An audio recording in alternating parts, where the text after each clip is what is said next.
Hello there, scholars. I am back with another read aloud for you that really highlights our strength of the week, which is creativity. And we know that creativity involves us using our imagination to create beautiful things that make the world a better place. So I have an awesome read aloud. This book is titled Maybe Something Beautiful, and it's written by Isabel Campoy and Theresa Howell, and it's illustrated by Rafael Lopez. And this is a story about how art can make the world more beautiful. Maybe Something Beautiful, how art transformed a neighborhood. So I want you to take a look at the illustrations and make some predictions as to what you think the story might be about.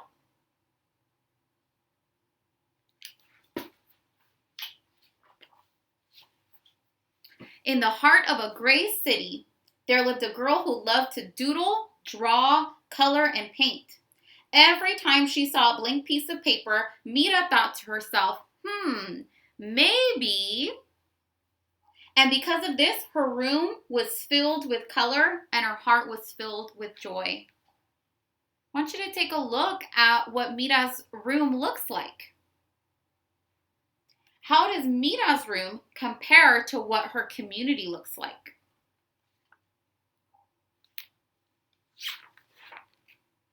On her way to school one day, Mira gave a round apple to Mr. Henry, the owner of the shop down the street, and she gave a flower to Miss Lopez, the lady with the sparkling eyes. Take a look at Mr. Henry's facial expressions. How do you think he feels about the artwork that Mira gave to him?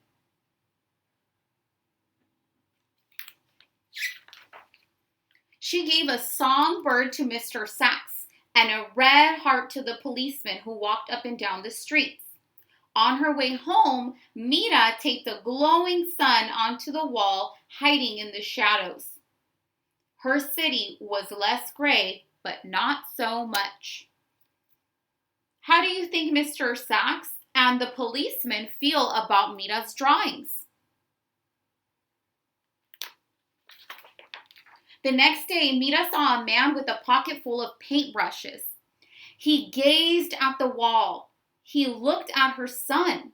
He held up his fingers in a square and peered through them. He said thoughtfully. What do you see? Mira asked.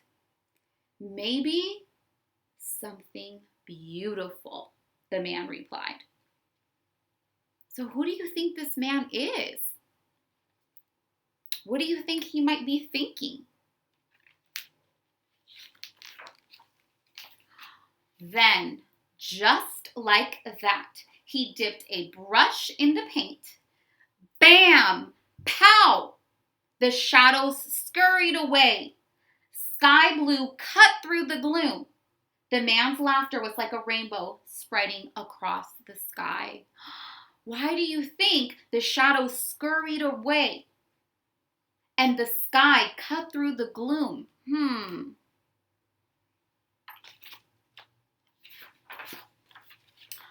Who are you? Mira asked. I'm an artist, he said. A muralist. I wonder what a muralist is. What do you think? I'm an artist too, she told him. I paint on walls. So a muralist is someone who creates murals on walls. He handed Mira a brush. Then come on. Take a look at Mira's facial expressions. What do you think she's thinking?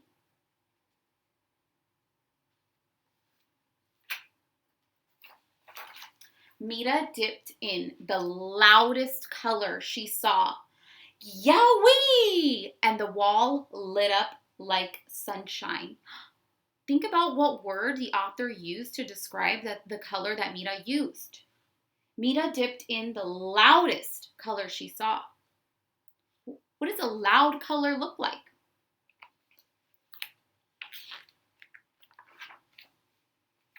As the man drew pictures on the bricks, Mira added color, punch, and pizzazz, and soon Mr. Sachs joined in. Then came others. Everyone painted to the rhythm. Salsa, merengue, bebop. So what do you know about these genres of music? salsa and merengue. Have you heard of that? Even Mira's mama painted and danced the cha-cha-cha. The whole neighborhood became a giant block party. So think about what a block party is. And maybe think about how music helps people to work together and have fun.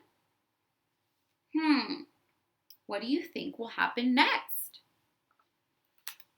Let's find out. Until the policeman walked up. "Excuse me," he said. The music stopped. How do you think the music stopped? Mira put her brush down. They were surely in trouble. The officer cleared his throat, and then he paused. "May I paint with you?" he asked.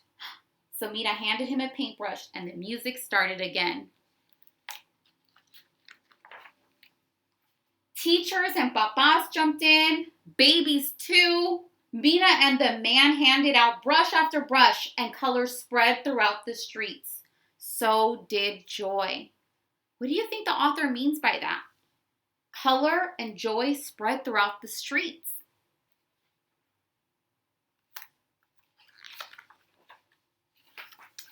Wherever Mira and the man went, art followed like the string of a kite. After they colored the walls, they painted utility boxes and benches. They decorated the sidewalks with poetry and shine, and everyone danced. Together, they created something more beautiful than they had ever imagined. So how do you think people were affected by this artwork?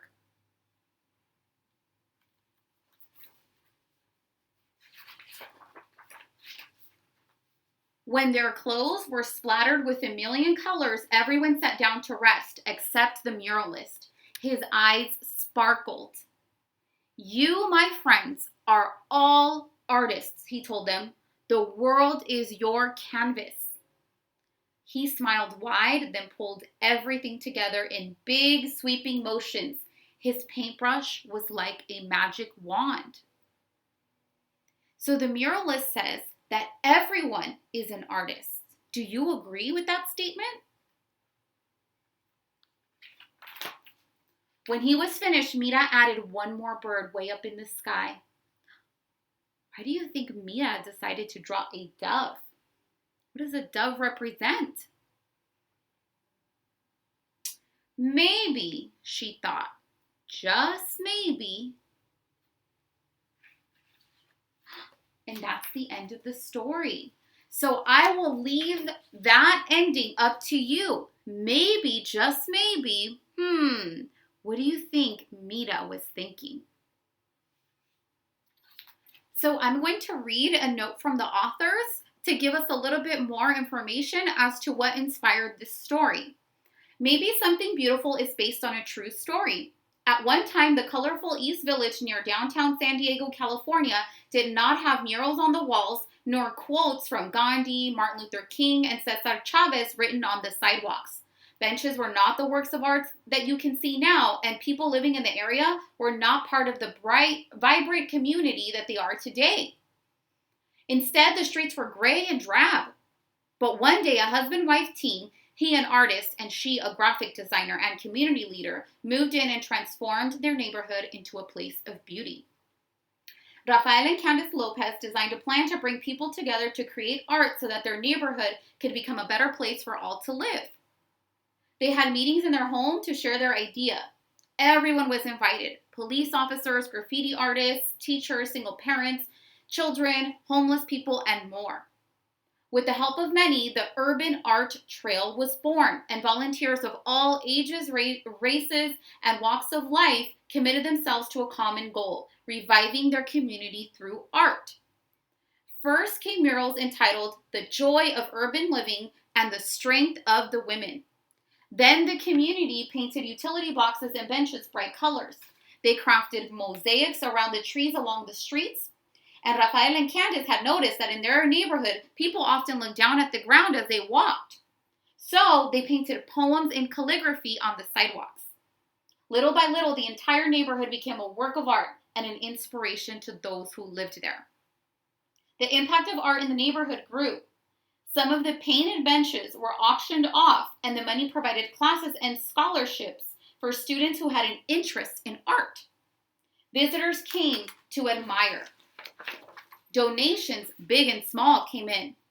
And what had once seemed to be an impossible dream became a trademark of San Diego's East Village. The movement prompted by the urban art trail spread far and wide. Communities throughout the United States have commissioned Rafael's murals, and neighborhoods as far away as Canada and Australia have implemented the model of community-based art.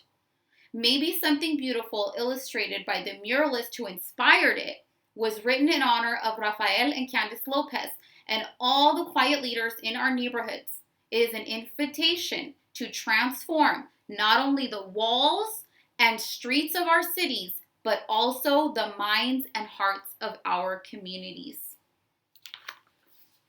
I hope you enjoyed this wonderful, wonderful book, and I hope it inspired you to use your artistic talents and abilities to make something more beautiful.